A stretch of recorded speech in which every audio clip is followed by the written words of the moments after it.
Salam sejahtera, terima kasih karena bersama dengan saya di Nazilin Unity Channel.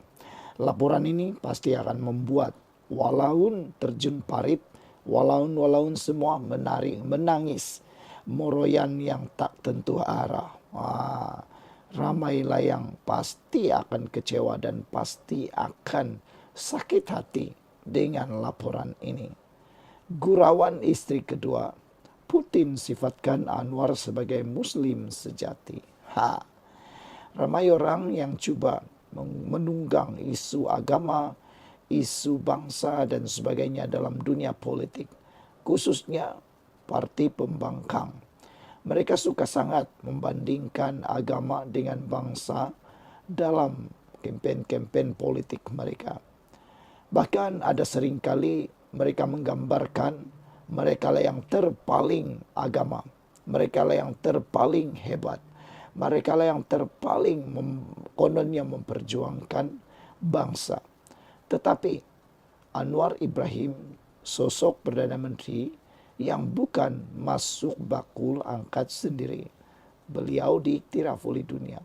Pemimpin-pemimpin yang lain kebanyakannya masuk bakul angkat sendiri, memuji diri sendiri.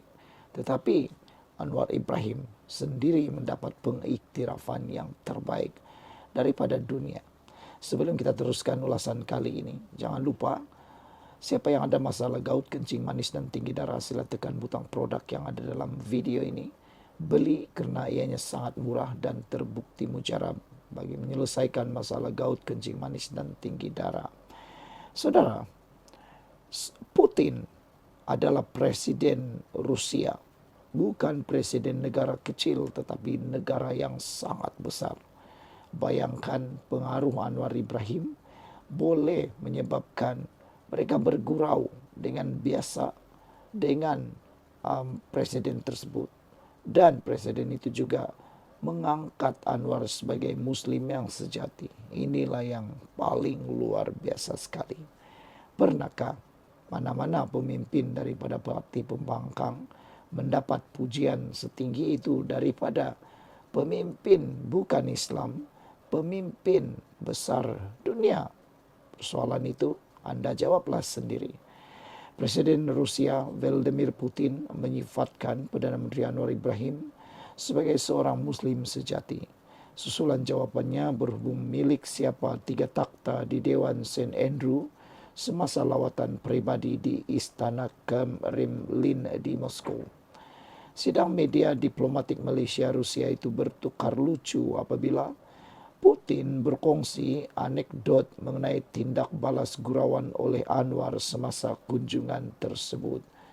Berita harian melaporkan ketika menunjukkan kepada Anwar Dewan St. Andrew yang luas itu, Putin kemudian menunjukkan 3 takhta yang dimaksudkan untuk Sharina serta kerusi ketiga yang tidak dilabel.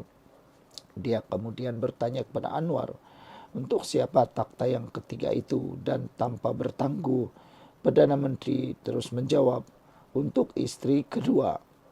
Kenyataan itu mengundang gelak tawa dari Dewan yang penuh dengan menteri dari Malaysia, pegawai kanan Rusia serta pengamal media antarabangsa. Putin kemudian secara berseloroh menjawab, itulah jawaban seorang Muslim sejati mewakili budaya Islam. Sambil tersenyum, Anwar kemudian menjelaskan dia hanya ada seorang istri. Tetapi saya rasa itu hela cubaan memuji. Saya kata tak kanan untuk istri, kiri untuk istri kedua, tetapi kemudian saya sedar, ya sebenarnya untuk ibu, katanya. Putin sambil ketawa mengesahkan, ya, takhta ketiga adalah untuk ibunya. Pertukaran maklumat selalu berguna. Dari Moskow, Anwar juga dijadwalkan menghadiri Dunia Rusia Islam Forum Kazan di Kazan. Saudara, apapun pendapat Anda tentang isu kali ini, Anwar Ibrahim dipuji seorang pemimpin yang berani lantang berkata-kata, bahkan mempunyai cara tersendiri untuk menarik perhatian, untuk menarik pengaruh daripada orang-orang besar. Rusia bukan negara yang kecil, mampu dijinakkan oleh Anwar Ibrahim. Sekian dulu, kita jumpa lagi. Bye-bye. Salam sejahtera, terima kasih karena bersama dengan saya di Nazilin Unity Channel. Pagi ini kita digemparkan dengan satu perkara ataupun satu pendedahan yang luar biasa. Ia berkaitan dengan siapa bakal Perdana Menteri Malaysia yang akan menggantikan Anwar Ibrahim. Sebelum saya teruskan ulasan kali ini, jangan lupa tekan butang subscribe dan paling penting, pada pendapat Anda, coba senaraikan siapakah Perdana Menteri yang akan menjadi Perdana Menteri bagi Anda. Tetapi hari ini, seorang veteran, wartawan veteran mencabar rakyat senaraikan 10 bakal Perdana Menteri pada masa yang akan datang. Siapa pendapat Anda yang bakal disenaraikan sebagai Perdana Menteri? Ada yang menyenaraikan Azmin Ali.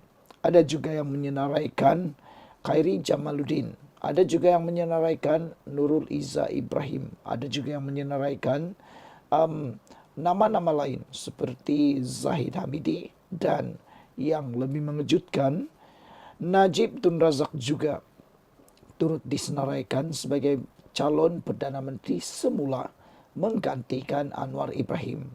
Namun demikian, nama-nama yang lain seperti Tun Mahathir, Hadi Awang, Muhyiddin dan juga Ismail Sabri Yaakob tidak disenaraikan dalam senarai tersebut.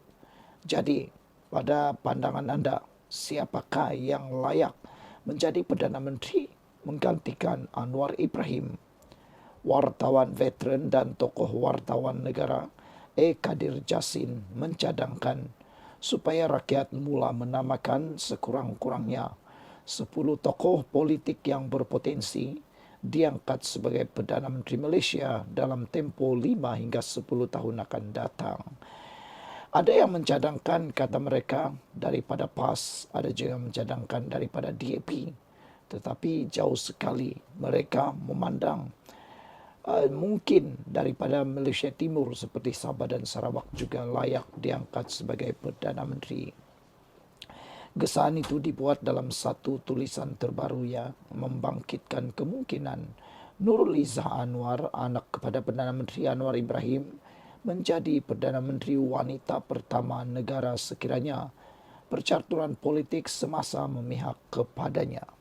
Sama ada dia akan menjadi seorang lagi anak Perdana Menteri yang berjaya naik menjadi Perdana Menteri seperti Najib Razak, atau tersekat separuh jalan seperti Hisamuddin Hussein dan Mukhriz Mahathir. Hanya masa yang menentukan, katanya lagi. Dalam tulisan itu, Kadir mengulas perkembangan pemilihan PKR, khususnya pencalonan mengejut Nurul Izzah untuk jawatan timbalan Presiden Parti, walaupun pada awalnya hanya menyatakan hasrat mempertahankan kerusi naib Presiden.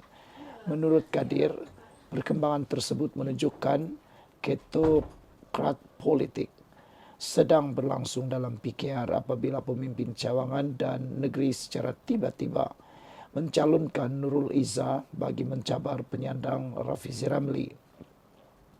Rafizi yang juga penyandang timbalan Presiden disifatkan Kadir sebagai individu yang mungkin sudah hilang plot apabila menggesa perwakilan menyokong Nurul Izzah, pesaingnya sendiri dalam pertandingan tersebut. Boleh jadi juga Rafizi akan tarik diri sebelum pengundian kerana dia tahu dia akan kalah. Dengan cara itu, bolehlah dia mengharapkan belas kasihan keluarga Perdana Menteri untuk terus diberikan kedudukan, katanya lagi. Menyentuh kedudukan Rafizi dalam pentadbiran kerajaan, Kadir menyatakan bahawa bekas Menteri Ekonomi itu kelihatan seperti terpinggir meskipun sebelum ini dia berjaya menewaskan Saifuddin Nasution Ismail dalam pemilihan parti dan kembali ke Parlimen pada PRU 15. Dalam pemerhatian lebih luas, Kadir membandingkan langkah menaikkan Nurul Izzah dengan strategi politik Anwar pada era tahun 1990-an ketika dia berjaya menyingkirkan Allahyarham Ghaffar Baba untuk jawatan timbalan Presiden Parti. Pemerhati politik veteran dan contemporary Anwar ketika beliau di dalam UMNO tentu tidak terperanjat dengan move menaikkan Nurul Izzah. Ia acuan dengan oleh olah gerak Kem Anwar menyingkirkan almarhum Abdul Ghaffar Baba dalam pemilihan UMNO, katanya lagi. Menutup tulisannya, Kadir menyeru supaya perhatian rakyat tidak hanya tertumpu kepada tokoh lama atau anak-anak mereka, tetapi sebaliknya mula menambahkan pemimpin muda yang berwibawa untuk menerajui negara pada masa akan datang. Apa-apapun, kita tidak boleh menangguhkan terlalu lama untuk melakukan peralihan daripada generasi, kata beliau, daripada generasi kepada generasi yang lain. Jadi saudara, sila senaraikan siapakah Perdana Menteri pilihan Anda akan datang. Kita jumpa lagi. Bye-bye.